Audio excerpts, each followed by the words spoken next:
Johan Cruyff, imreoir agus Spanish-úr cáiliúlón Ullen atá an technique seo anamníthe.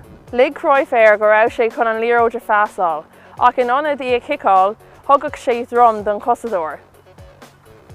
Cuir an leach chos in ach an líróid. Ban úsáid as an tíomhaisteach de chos chun an líróid is tapa.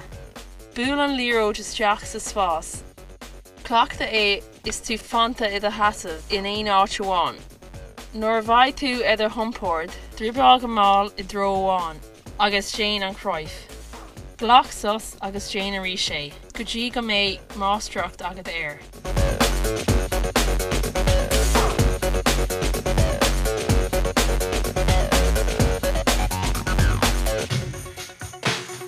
Is scill iontach an Cruyff is tú an ionsaí, chun an dalmaló go chuir an gosandóir.